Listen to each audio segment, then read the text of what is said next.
ในมื้อนี้คือว่าอยากเปิดใจครูอีซี่นะก็อยู่นั่นอยู่เป็นโสดโดนเลยอยู่เป็นโสดโดนแล้วก็อยากมู่บอกให้ลองเปิด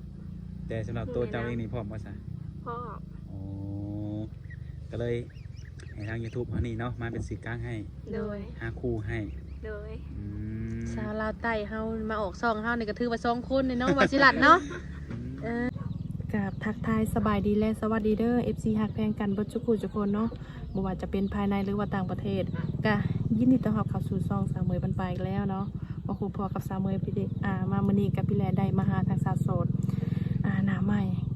ทางน้องเพิ่นก็เปิดใจเป็นครั้งแรกหรือว่าครั้งทบิดเนาะก็คือมาหาผู้สาวลาวใต้ว่าซั่นๆเนาะก็หวังว่าสาวโสดคนนี้น่ะจะกถึกใจหลายคนเนาะทางสาวเมยเองก็สิวอระยะห่างตอนนี้ก็มาฮอดเทือนฮอดซานทางน้องเพิ่นเป็นทีเรียบร้อยเนาะโดยทางสาวเมยเองก็สิได้เข้าไปหาทางสาวโสดเพิ่นก่อนเด้อเนาะทางเขาก็ได้มาหาทางสาวโสดนะบอสิลัดเนาะโดยก็ถือว่าเป็นผู้สาวโสดหน้าใหม่งามเป็นตะแพงนะก่อนอื่นทางเขาก็สิเข้าไปทักทายทางสาวโสดมันก็โดยสบายดีน้องล่ะสบายดีโดยซื้อว่าจังไหนน้องล่ะซื้อตายโดยอายุจักปี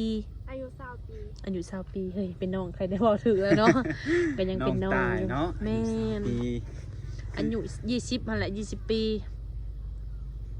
เป็นครั้งแรกบ่นี่นะออกมาถ่ายคลิปหาครูนี่แม่นเป็นครั้งแรกเลยโอ้รู้สึกจังได๋น้องล่ะตื่นเต้นจังได๋บ่ฮู้ตื่นเต้นแฮงบ่ก็นิดนึงบ่แฮงปานใดโอ้ฟังเสียงสาวโสดนี่อยู่ทางใดเด้เนาะเจ้าเป็นคนทางน้องล่ะเป็นคนทางปากซองแดนนาวลาวใต้สาวลาวใต้ผู้ใดจอสิลัดโอ้ยเนาะถือว่าเพิ่นมาไกลพอสมควรนั่งรถมาจาก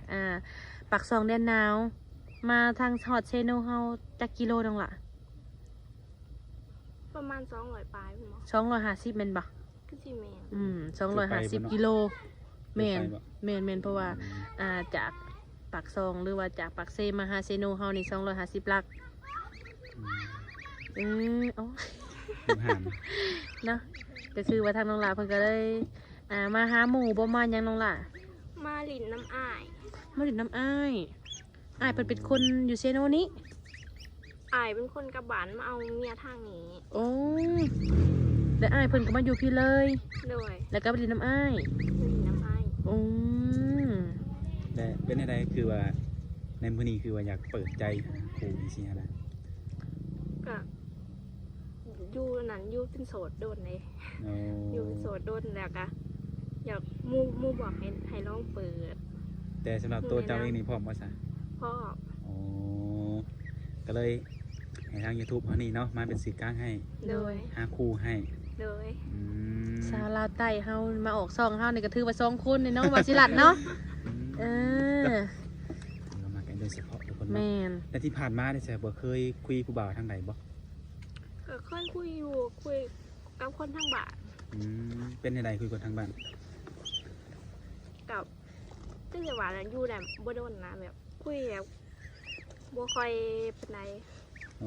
บ่เข้าใจกันเลยบ่เข้าใจกันคุยรุ่นเดียวกันบ่แม่นคุยรุ่นเดียวอันนั้นมื้อนี้คือมาเปิดใจสิอยากคุยผู้บ่าวอายุได้ไปได้ใช่ในมื้อนี้นะก็บ่ได้ว่ากับบ่เกี่ยวกับอายุนะแบบใดก็ได้ซ้ำใดก็ได้อายุบ่สำคัญเนาะอายุมันแค่ตัวเลขพุ่นว่าโดยและทางน้องนี่มีสเปคตายตัวอยู่บ่ซั่นน่ะก็บ่มีสเปคหยังดอกแต่ว่าเอาความเข้าใจกันนะเอาแต่ความเข้าใจแบบพอแบบสบายแบบเด็กเข้ามาหากันแล้วแบบเขาเข้าใจกันเนาะแบบเว้าจาหยังก็เข้ากันง่ายสิแม่นบ่แม่นเลยอ่ะมีสเปคตายตัวนะเนาะเด็กหนุ่มๆเด้ต้องจำกัดอยู่บ่คนต้องเป็นคนลาวคนไทยคนต่างประเทศคนอย่างนี้ก็ต่างประเทศก็ได้แบบคนลาวไทยก็ได้แบบง่ายคือฟังใดก็ได้เหมือนบ่นี่แม่นฟังใดก็ได้โดยสิเป็นหนุ่มทางใดก็ได้ขอแต่โอลมกันละเข้าใจกันเนาะแม่นอายุเพิ่นได้ซะน้องล่ะสามารถรับได้เท่าใดก็ประมาณ ณ50ลงมา50ลง30 50 อืมแต่ว่า FC ของทางเอื้อยนี่ส่วนหลายเพิ่นอายุประมาณ60เลยน้องล่ะสามารถลมได้บ่ ลมได้ ลมได้เนาะ แม่น บางเทื่อเพิ่นอยู่ต่างประเทศแบบนี้หันนะเพิ่นอาจสิอายุหลายแน่หน่อยหนึงแบบนี้หันนะและเป็นพ่อห้างพ่อหมายน้องล่ะสามารถโอ้ลมได้บ่ซะ โอ้ลมได้ โอ้ลมได้เนาะ โดย เพิ่นมีลูกติดเด้ ก็ได้ได้ ปกติแม่นบ่ บ่ติ เอาคือเห็นน้องนี่ยังบ่เคยมีประสบการณ์แบบว่ามีครอบครัวมาก่อนจังซี่นะ แม่น ยันว่าอยากได้หนุ่มแบบโสดบ่เคยผ่านประสบการณ์คือกันจังซี่นะบ่เกี่ยวบ่หรือว่าใด ก็บ่ค่อยเกี่ยวดอก ๆอืม เพราะว่าแบบถ้าสิว่าก็แบบหูจักนะแบบอยากได้คนมีประสบการณ์วะ อื ประสบ ม การณ์ชีวิต เป็นยังไงความรู้สึกของน้องคือว่าอยากได้มีประสบการณ์ ก็บ่ฮู้กันแบบเป็นผู้ใหญ่อะนะเป็นผู้นำ อ๋อ เอาง่ายๆเนาะการที่ออกมาเปิดใจนี่ก็ต้องลาว่าอยากได้คนที่มีอายุมากกว่าหรือว่าหลายกว่าเนาะ หนึ่งมาเพิ่นมีประสบการณ์กว่าเฮาแม่นบ่อยากได้คนมีประสบการณ์แน่เพิ่นว่าเฮ็ดอีหยังเพิ่นผ่านมาก่อนแล้วเพิ่นเฮาบ่ยากบ่ยากสอนเพิ่นจัดการให้เลย แบบนี้บ่คือเพิ่นผ่านแบบว่าผ่านร้อนผ่านหนาวมาก่อนในการที่ว่าเพิ่นเคยทุกข์เคยยากลำบากเนาะเพิ่นอาจสิทนแม่นบ่น้องล่ะ แม่น เป็นคนที่แบบว่าจักมาทำมาหากินสไตล์เดี๋ยวนี้แม่นบ่แหละ แม่นเลย ถ้าว่าจะเอาดุลราคาเดียวกันอย่างหน่อยยังเคยอาทิพันมากอาจจะพิดเทียงกันเป็นบ่มันกะสีเป็นคนหัวห้อน เป็นคนหัวห้อน แม แบบ น ใส่อารมณ์อย่างนี้ แม ใส่ น อาร แม ม น ณ์เดียวเนาะ หลักๆกะสีมีใส่แต่อารมณ์เลยน้องหล่ะเอ้ยช่วงนี้ มันบ่มีดอก เครื่องเขาว่าเป็นเรื่องใจฮ้อนวะ แมนหลายคนได้ที่แบบว่าเวลาโอ้ลมกันแล้วกับบ่ได้สมหวังกันกันย้อนว่าเขาบ่เข้าใจกันหั่นน่ะเนาะ แม่น ถ้าน้องหล่ะได้สามีญาติพี่น้องจักคน ฮะ ยังพี่มีญาติพี่น้องจักคนก็ แบบ น้อง ไอ้น้องนี่นะแม่น 3 คน โอ้จะเป็นลูกหล่าบ่ แม่น โอ้ยลูกสาวหล่าสาวลาวไต่สาวหล่าอีกเนาะ ลูกสาวหลา อืม โอ้เฮือนออกซานได้อยู่บ่ลูกสาวหลานี่ทางภาคใต้เพิ่นเลย บูแล้วก็แบบถ้าว่ามีคนอยู่น้ำพ่อน้ำแม่ก็ออกกันได้ อืมก็ถือว่าบ่ยากในด้านนี้เนาะ แม่น ก็ถือว่าโอเคทุกอย่างค่ะนะ แล้วปัจจุบันนี่ถ้าน้องได้เฮ็ดหยังอยู่บ่ตัวมือเวียกงานหยัง ก็เป็นเจ้าไฮเจ้าสวนบ่ได้ออกไปเวียกใส่เฮ็ดเวียกน้ำบาน เฮ็ดน้ำบ้าน อืม ปลูกผักปลูกหยังบนหรือบ่ในใด ปลูกผักปลูกมีแล้วก็เฮ็ดสวนกาแฟ เฮ็ดสวนกาแฟโอ้กาแฟที่เขาเจ้าเฮ็ดขายเป็นธงนำบ่หรือว่าในใดอันตัวเป็นซองก็ส่งกินนั่นบ่ บ่แบบเก็บในต้นมันเลย อ๋อ ค่ะ เป็นเม็ดเป็นในบ่เขาเฮ็ด แม่ นะ นเป็นเม็ดเป็นใน อ๋อเป็นของที่เก็บให้ได้เฮ็ดขายบ่หรือว่าในใดนี่ เก็บขายเลย อ๋อถือว่าเก็บขายเป็นอันนี้คือเป็นอาชีพแบบภายในครอบครัวเฮ็ดแม่นบ่ แม่น อืมแต่ถ้าน้องเองก็บ่ได้อยากไปเฮ็ดงานทางไกลเนี่ยบ่แบบเส้นฝั่งไทยก็หรือว่าต่างแขวงจังซี่นะ ก็บ่ได้คิดอยากไปปานใด เป็นใด เอามือนี้เลย ๆบ่เคยไปบ่เลย แบบบ่เคยไปก็บ่ค่อยกล้า อ๋อเอาถ้าเกิดว่าเอามาเปิดใจจังซี่เนาะว่าเนื้อคู่บัดเป็นคนทางไกลสินะอยากได้น้องไปอยู่นำซะอยู่ฝั่งเพิ่นนะสินะก็สิไปได้กล้าไปบ่ซะ ถามว่าเอาเรื่องมั่นใจซะคันว่ามั่นใจแบบไปได้แบบมันบ่อันนั้นนะคันว่าแบบมันเป็นแท้หั้นนะมันเว้าเรื่องจริงอีหยังหั่นนะ โดย ก็อยากลองเบิ่ง ก็จะลองไปลองเบิ่งกันเนาะ แม่น ถ้าเกิดว่าเนาะเป็นได้ในคู่ทางไกลนี่คุยเข้าใจกันมื้อใดมื้อหนึงว่าถ้าเกิดว่าได้มาอยู่กันเนาะเป็นผัวเป็นเมียสิเนาะ แม่น สู่ขอแต่งกันแล้วก็สิไปอยู่เบิ่งเนาะบ่เคยไปจักเทื่อ บ่เคย อยากไปอยู่บ่ประเทศนอกน้องล่ะ ก็อยากไปอยู่ได้ก็คืออยากไปอยู่ อยากไปอยู่แม่นบ่ แม่น ป๊าดโถพอดีเลยแบบ FC เอื้อยหั้นนะเพิ่นอยากได้แบบว่าผู้สาวแบบอยากมาอยู่เมืองนอกนํแบบนี้หั้นนะแต่ว่าเพิ่นอายุหลายได้อล่ะ อืม 50 60เนี่ยน้องล่ะ65ซะเอาง่ายๆแต่ว่าเพิ่นดูดีเลยดูดีแต่ว่าเพิ่นสูบยาได้เลยสามารถหับได้บ่เลย คันแบบพวกยาสูบต่อไปนี่ก็ได้นะ อ๋อ ยายังสิครับบ่ได้ ก็อันเดียวแม่นบ่ ผมก็อันเดียวย าบ้า บ่ได้เนาะ แม่น ยาบ้ายังยาเสพติดแม่นบ่ แม่น เสพติดเนาะแต่ว่ายาสูบเกาะธรรมดานี่คือว่าอนุโลมให้ได้อยู่เนาะ ได้ ก็สามารถโอลมได้เนาะ โดย กระเทืองว่าทางน้องเพิ่นก็อยากไปเที่ยวต่างประเทศพอดีเลยแบบนี้ฮะนะ ก็ต้องรู้จักกันดนพอสมควรบ่น้องล่ะจังสิได้ไปนำเพิ่นได้ แม่นต้องรู้จักกันโดนพอสมควรแบบเอาอย่างหมั่นใจเลย แบบว่าเขามั่นใจแล้วกับคนนี้แม่นบ่ แม่น อ๋อโดยเฮ็ดได้ไดหนุ่มโสดของเฮาต้องเฮ็ดได้จังสิเฮ็ดให้เจ้านี่มั่นใจในตัวเพิ่นนะ ต้องเฮ็ดให้เห็น ในเรื่องใดยกตัวอย่างมามึงดูสักอย่างสองอย่างสินะยกตัวอย่างให้เพิ่นเบิ่ง แบบจังแหละแนะนำกับครอบครัวละมั้ง อืม แบบนั้นน้องล่ะเอาชัดเจนเอาชัด เอา เจน แบบเฮ็ดให้ชัดเจนนะ ชัดเจนคือการดูแลจังซี่บ่ แม่นการดูแล การดูแลการซัพพอร์ตหรือว่าการเบิ่ง การเมืองเนี่ยเอาใจใส่เนี่ยได้ คิดว่าชัดเจนในการพาให้พ่อแม่เห็น พาไปให้พ่อแม่ พา เห็น พ่อ บ่ แม่เห็นแบบนี้พ่อแม่เห็นบ่ อืมเนี่ยเนาะพามาเห็นพ่อกับแม่เฮาเลยชัดเจนจังซี่บ่แม่นเนาะ เกินว่าต้อง มีหลายแบบ มีคำเว้าแล้วก็ต้องมีการกระทำเนาะ แม่น เราแล้วต้องเฮ็ดให้เห็นพร้อมแบบจังสิมั่นใจ แม่นทุกคนก็ต้องอยากให้ความแบบว่าเสียใจมั่นใจก่อนเนาะ คือว่าแล้วเฮาขู่เฮาจะมีขู่กันต้องได้ผู้แบบผู้ภาษาหรือว่าผู้เข้ามาดูแลเฮาเนาะ แม่น เข้ามาดูแลซัพพอร์ตเฮาบ่ว่าสิเป็นเรื่องหยังก็แล้วแต่เนาะ แม่น เฮาก็ต้องพึ่งพาอาศัยเพิ่นนั่นแหละถ้าเกิดว่าเป็นหนุ่มใหญ่จังซี่เนาะถ้าแบบว่าหนุ่มๆแบบอาจจะค่อนข้างแบบว่าฐานะนี่อยู่ในระดับกลางแต่ว่าจะชวนน้องแบบภาษาไปนำกันนี่นะแต่ว่านิสัยเพิ่นนิสัยดีจังซี่นะทั้งเจ้ากับพ่อมอยู่บ่ความสร้างความสาเป็นนำกันอยู่บ่ คันว่ามันหมั่นคงก็อยากพร้อมอยากซ่านะพร้อมฝากซ่าได้แต่ว่าแบบการเฮ็ดค่ะมันหมั่นคง หนึ่งมาเฮ็ดให้มันคนหนึ่งมาเฮ็ดให้มันคงสองมาเฮ็ดให้เสือใจแม่นบ่ แม่น แต่ว่าถ้าว่าหนุ่มๆคนใดคนหนึ่งน้องล่ะเพิ่นเฮ็ดให้มีความแบบว่าที่น้องเว้ามานะและเพิ่นเฮ็ดให้ได้ทุกอย่างน้องว่าสิล่ะเนาะ โดย แล้วเพิ่นเสนอมาแบบว่าพร้อมดูแลและเพิ่นอยากให้น้องไปฟังไทยนํแบบนี้น้องล่ะแบบไปหลินไปเที่ยวสามารถไปได้บ่ ก็ได้ ก็ได้แม่นบ่ แม่นเพราะว่าถ้าว่าไปอยู่เลยน่ะก็ต้องได้ท้องถามพ่อแม่ก่อน ต้องมีการห้องคอมันบ่ แม่ ไปอยู่เลยนี่ต้องมีการห้องคอต้องมีการแต่งจังสิไปอยู่ได้แม่นบ่เนี่ย แม่น โอ้ชาวลาวใต้นี่ค่าดองแพงกว่าชาวลาวใต้นี่ กะบ่ฮู้แหละเอาเรื่องกับบ่ไหนแพงปานใด บ่ได้แพงปานใด พอปานกันกับ จับต้องได้แมันบ่ แม่นจับต้องได้ อืม ใครมาใจมากแพงเท่าใดก็ขอน้องล่ะนะทางน้องเพิ่นก็บ่เคยผ่านการแต่งงานมาเด้ซะลูกเต้าก็ยังบ่มีแบบนี้เนาะ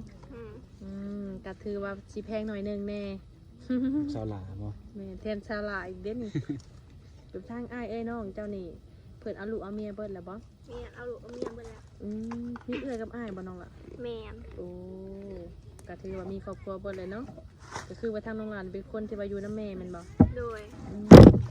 ทางบ้านเจ้าเฮ็ดไร่เฮ็ดนาอยู่บ่ เฮ็ดแต่สวนผักกับสวนกาแฟ โอ้ เพราะว่าเฮ็ดนาบ่ได้ได้ทางค่ะ มันเป็นอะไร มันเป็นดินซุ่ม กิน แล้ ซุ่ ว ม ก็มันเย็นอ่ะ มีน้ำตลอด บ่ รู้สึกว่า สมุนเพิ่นเนาะ แม่น แบบว่าสิว่าจังได๋บ่สิลัดทหารนี่ก็ป้าโชเนาะ หากกมาเห็นเป็นมื้อแรกบ่ก เจ้ามา นี่ ฮู้ นะ ชื่อกับอันนี้นะ สองเถื่อนี่ สองเทื่อนี่ โ แม่น ก็เลยติด ติดผู้สาวงามเนาะ ขนาดนี้ยังบ่เว้นแมันบ่บ่สิลัดคือบ่ใกล้ใช่ปะ เป็นคนงามในบ่ได้เนาะคนนี้ก็ได้ไปดูจังไดก็คือว่าเนี่ยทุกคนเนาะผมมาเปิดใจมันเป็นมื้อแรกอาจจะถึกอกถึกใจหนุ่มหลายคนอยู่ดอกเนาะ ในการคำบอกคำจาแล้วก็ลูกบุคลิกหน้าตาเพิ่นแต่ว่าหนุ่มคนใดสิถึงอกถึงใจทางน้องเพิ่นเนาะมาลุ้นกันอีกทุกคนมานี่ก็ได้คือว่าเพิ่นก็สเปคตายโตวเพิ่นก็บ่มีรูปร่างหน้าตาหยังก็ขอแต่อิหยัง คุยกันเข้าใจ เนาะคุยกันเข้าใจ ถ้าเกิดว่าหนุ่มสนใจข้อมูลทางติดต่อจะได้สนะมีหยังไงนี่นะ มีล่าง มีไลน์ Facebook แจกได้บ่น้องล่ะเฟซ แจกได้ แจกได้เนาะ เฟซไลน์ WhatsApp มีบ่ มี WhatsApp แจกได้เบ่ทุกอย่างบ่เนี่ย โดยในเบิดทุกอย่าง บ่แม่นเลยเข้าไปแล้วมีแฟนแล้วหรือไม่ก็ค่อนข้างอธิบายยากบ่หยัง สถานะโสดอย่างเดียวแมันบ่ โสดอย่างเดียว โอ้ โสดพร้อมจีบว่าซั่นซะเนาะ โดย ก็คือว่าหั่นแหละเพิ่นอาจสิโสดแท้เพิ่นอาจสิแบบว่าประมาณเพิ่นให้เฮามาแบบถ่ายคลิปแบบนี้หันนะออกมาในแบบนี้ถือว่าเปิดใจ100%ว่าเนาะ โดย ถ้ามีคนถูกใจก็คือว่าให้เพิ่นมาห้องมาขอได้เนาะ ได้ แต่ก็ต้องลมเบิ่งกันก่อนอืม คนเนาะมานี่ก็คือว่าแบบเมื่อใดสิกลับบ้านเนี่ย ประมาณที่27 28 สอบแปด 27 มื้อเนาะ มื้อนี้วันที่ยังก็ว่าสิละ24เนาะ โดย 24 25 27 28ก็ถื ยั อน ว่า ว่าหลายมื้ออยู่ นั่นว่าเปิดใจแล้วถ่าเอาขู่มือนำเลยนะ บ่เอา พา บ่ ยันบ่ไทยยันบ่ได้ สิมีว่าแต่ทางนอกนะว่างคุยอยู่บ่แต่ละมื้อเวลาไหนเวลาว่างหยังกินโทรศัพท์นี่สินะ ข่าวว่าอยู่นี่หันก็ย่านนี่ก็ว่างนะบ่ได้ค่อยมีเวียกหยัง เกิดมือบ้านเวลามือบ้านนี่ใช่ อยู่วันย่านนี่ก็ว่างเพราะว่าเฮ็ดเวียกแล้วในช่วงนี้ อืม มันจะมีเป็นส่วน โดย ถ้าเกิดเอาเนาะหนุ่มเฮาบ่ว่าจะเป็นหนุ่มลาวหนุ่มไทยหนุ่มหยังก็แล้วแต่เนาะอยากลองไปเก็บหมากกาแฟกับน้องเพิ่นก็ไปได้ทุกคนเนาะ บ่ได้เอามาบ่น้องลาหมากกาแฟนะ บ่ได้เอามาเพราะว่ามันเบิดแหละส่วนย่านนี่น่ะ โอ้ เพราะว่าเก็บแล้วเบิดแล้ว โดยก็คือว่าถ้าอยากได้หมากกาแฟเนาะก็ต้องลงไปหาเองเนาะ โดยถ้าอยากได้ก็ลงไปเอาเด้อ อยู่ปักซองแดนหนาวบ่จะว่า แม่นอยู่ปักซองเดินหนา อยู่พุ่นน่ะสถานที่ท่องเที่ยวหลายน้องล่ะเนาะ แม่นหลาย แล้วก็บอกฝาก FC เอ้ยแน่นี่ถ้าว่าอยากไปเที่ยวปักซองเด่นหนาวมาหาน้องเด้อว่าสิบอกเพิ่นเลยมีหยังแบบว่าอยากสิบอกเพิ่นเนาะว่าสิรัดเนาะ บนบ้านน้องหั่นนะมีหยังในสถานที่ท่องเที่ยวหั่นนะ ค่ะสถานที่ท่องเที่ยวหันหลายถ้าว่าอยากไปนั่นไปหาหนองก็ได้เด้อ สิพาไปเที่ยว โดยอยากไปเที่ยวปักซองเด่นหนาวสามารถไปได้เพิ่นว่าต้องไปหาน้องเพิ่นก่อนเดี๋ยวสิพาไปเที่ยวน้องล่ะเนาะ เลย ทางไหนน้องเพิ่นเป็นถิ่นทั้งนั้นเนาะ แม่น พาท่องเที่ยวได้ดูมันคือสิ่งงามนั่นแหละสำหรับหนุ่มๆที่มักท่องเที่ยวเนาะ แม่น ไปเบิ่งบรรยากาศมาไปเปลี่ยนบรรยากาศมาเบิ่งทุกคน ถ้าน้องล่ะก็อยากไปเที่ยวอยู่บ่ไปจะบ่ไปเที่ยว ไปบ่ค่อยได้ไปเพราะมันไหนเพราะว่าไปเรื่อยๆนะ เดี๋ยวได้ไปเรื่อยๆน้อง แบ ล่ะ บ ไปเรื่อยปะ แต่ละปีก็ไปอยู่เทื่อแล้วแบบ ไปดู อยากไปย่ำใดก็ไป พาอยู่แถวนั้นอยู่ได้ แม่ เนาะ นเฮาอยู่แถวหันอยู่แล้ว ง่ายซะบอกสิลัดสิไปบ่เดือนหน้านี่ ว่าเด้อ เนาะ ก็คือเที่ยวแต่ในลาวนี่เห็นบ่พี่น้องเคยไปนะ เที่ยวแต่ในลาว แบบฝั่งไทยนี่เคยไปบ่ซะ บ่ เค ได้ ยไป ไป เที่ยวถ้าเกิดว่าเพิ่นสนใจอยากพาน้องไปเปลี่ยนบรรยากาศฝั่งไทยไปเที่ยวอยู่บ้านเพิ่นไปได้อยู่บ่กล้าไปบ่ กะไปอยู่เพราะว่ากะอยากไปอยู่นะ อยากไปอยู่บ่ แม่น ก็ต้องไปเที่ยวเบิ่งเนาะ เร็ว ว่าบ้านเพิ่นมีหยังแหน่กันอยู่อาหารกันกินไปคือกันบ่อยู่พี่เนาะอืม ก็สามารถไปได้เนาะเพิ่นว่าเนาะ โดยเป็นยังไงก็ติดตามไปทุกคนเนาะ เอาง่ายๆเด้อค่ะว่าสาวสิลัด เพราะว่า FC เฮาเนาะหรือว่าหนุ่มๆในนี่แบบนี้หันนะเพิ่นเข้ามาเบิ่งแบบนี้นะส่วนหลายเพิ่นเป็นหนุ่มสูงวัยสาวเมยก็มีแนวสิฝากหนุ่มๆเนาะถ้าว่าหนุ่มใดมักกินกาแฟแบบนี้ฮะนะ กาแฟสดบ่แบบนี้นะมาลมกับผู้สาวเพิ่นเด้อเนาะเพราะว่าทางบ้านของน้องเพิ่นปลูกหมากกาแฟโดยเฉพาะเลยน้องล่ะเนาะทั้งหลายบ่ได้ขายบ่ในเฮือนแบบขายปั่นขายแบบนี้ฮะนะ บ่ได้คล้ายแบบหันแบบคล้ายเป็นหมากเก็บมาแล้วก็คล้ายเลย บ่ได้ตากบ่ตากบ่ บ่ได้ตากเพราะว่าถ้าสิตากก็ต้องอิ่วก่อน โอ้มันก็ต้องหลายขั้นตอนแม่นบ่แล แม่น ก็ถือว่าถามว่าหนุ่มเฮาแบบหนุ่มทางเฮาเนาะซอสิรัตเนาะส่วนหลายเพิ่นสิมากินกาแฟแบบนี้ตอนเช้าแม่นสามารถมาหาน้องเพิ่นได้ มาเอากับเพิ่นแห่งดีสิได้ชวนกาแฟสิได้ดกน้อง เอ้ย สังอาสาอีกเนาะ และมีคำหนึ่งน้องหล่ะอยากถามคืนเพราะว่าน้องหล่ะเป็นหยังคือว่าบ่มั่นใจตัวเองแบบนี้นะบ่มั่นใจตัวเองแบบนี้นะ แบบบ่มั่นใจว่าเอ้ยบ่มั่นใจแบบว่าเขาสิมาหักมาหมักแบบนี้สิสิได้เมื่ออยู่บ่แบบบ่มั่นใจแบบนี้ฮะนะเป็นหยังคือบ่มั่นใจเจ้าของงามปานนี้ ย่านบ่ย่าน ย่า ตัวเองขี้ดื้อบ่เราในใด โบ ย่านเนี่ยได้อะไรคือว่าหมั่นใจเจ้าของงามปานนี้ฮะนะ ก็บ่หูคือกันแบบบ่ได้คอยมั่นใจตัวเองขนาดเลย โดยบ่ ยั มัน น ยันเปิดไปเลยบ่มีคนมาสนใจในนี้ แม่น กับอีกย่านว่าย่านตัวเองนี่บ่เหมาะสมกับเพิ่นในนี้ โดยบ่มีแม่นแนวหันแหละ บ่น้องละเป็นเจ้าเบิ่งหรือเจ้าเป็นตาแพงนะเบิ่งแล้วบ่เบื่ออ่ะง่ายๆเนาะสาวบอสิลัดเนาะเบิ่งแล้วบ่เบื่อเบิ่งแล้วมันเรียกว่าเฮ็ดให้ยิ้มเอาเป็นหยังอ่ะนะเป็นอีหยังบ่เนี่ยสิมาให้เอ้ยเบิ่งบ่ได้เด้ บ่ได้ให้ ยันว่าให้ยันบ่ให้ยันบ่ได้ผู้บ่าวเมื่อบ่ได้เด้อ ยัน เนาะ จะมาให้ว่า ก็ได้หั่นล่ะ เราเบิ่งเนาะ สิให้เนาะ เราเบิ่งมื้ออื่นมื้อนี้เนาะ แม่น มื้อนี้มื้ออื่นลองเบิ่งว่าสิมีผู้ใดทักเข้ามาบ่ ย่าจะเจ้าอีกขั้นตอบอย่าบอกได้ว่าแจกค่อยเปิดใจพร้อมพร้อม เปิด แจก พร้อม โสด แจก ยังติพร้อมไม่จีบบ่ พร้อมจีบเพิ่นทักมาถิ่มเข้ามาตะโคนนี่ก็บ่เอาเนาะ เวลาทักมาเพิ่นเงียบปึ๊บบ่ตอบเพิ่นก็คือว่าแน่เนาะมีคำถามหนึ่งสิมีคำถามหนึ่งถ้าน้องหลายอยากเฮ็ดฟันปะอยากดัดฟันปะ อยาก อยากดัดฟันเป็นปะ แม่น โอเคดัดทาวรเนาะ โดย เดี๋ยวจี หัวดัดฟันไหน ผู้บ่าวที่เป็นแพทย์อันสัตวแพทย์นั้นดัดฟันบ่ แมน โอ้ เป็นจังไดแบบบ่มั่นใจปะเวลาเฮาหัวบ่ลองยิ้มให้เอ้ยเบิ่งดูยิ้ม มีแขมบ่แง่ทางจองข้างงาม ธรรมศาสตร์บ่หรือว่าเอามาใส่ ธรรมศาสตร์ ธรรมศาสตร์เลย ถามว่าเอาเพชรใส่ให้งาม อืม ยิ้มงามได้ยิ้มดูยิ้มเอ้ยเป็นเบิ่งด้วย นี่เนาะก็คือว่างาม เดย งามกระถามนั่นแหละ สิงามหรือขี้ร้ายกันมาเบิ่งว่าสิมีผู้บ่าวจักคนเข้ามาจีบ โดย เพิ่นนี่บ่มั่นใจตัวเองอยู่แล้วตอนนี้เนาะ โดย บ่เกินมื้อนี้มันดอกก็สิมั่นใจในตัวเองว่าพระเจ้านี่สิมีคนสนใจหลายก็คือว่าแหละเรื่องนักครูมันก็ต้องมีอยู่คนเดียวเนาะ โดย ครูสิแต่บ่ว่าสิเป็นหนุ่มทางใดหรือว่า เราต้องมั่นใจ อายุหลายปานใด เจ้าของน้องล่ะ สีขี้ลายหรืองามมันอยู่ในใจเฮามั่นใจเจ้าของเนาะ โดย งามอยู่แล้วเจ้าบ่เชื่อรถเจ้าบ่ต้องเชื่อบ่สิลัดเชื่อเอ้ยนี่ เอ้ยยังว่าเจ้างามเป็นตาแพงอีก อันนั้นทางสาวเมยกับบ่สิลัดเมียสิถามเพิ่น ก็บ่มีเนาะก็สิได้ขอยุติตัวคลิปไว้ที่นี่นั่นแหละ โดย กับรุ่นต่อไปว่านักครูน้องก็จะคนทางใดสิไว้หรือสานั่นแหละเนาะ แม่ เป็น น กำลังใจให้ถ้าบ่ได้เข้ามาก็ขอให้มีแต่ความคิดดีๆหรือว่าจริงใจเนาะมีใจหักแท้นั่นแหละ โด ถึงบ่ ย ได้ช่วยเป็นแฟนกับเป็นพี่เป็นน้องกันก็ได้ทุกคนเนาะ แม่น โดยวันนี้บ่เว้าหยังหลายก็สิได้ขอตัวกลับก่อนมานี่เนาะ โดย โดยสบายดี โดยสบายดี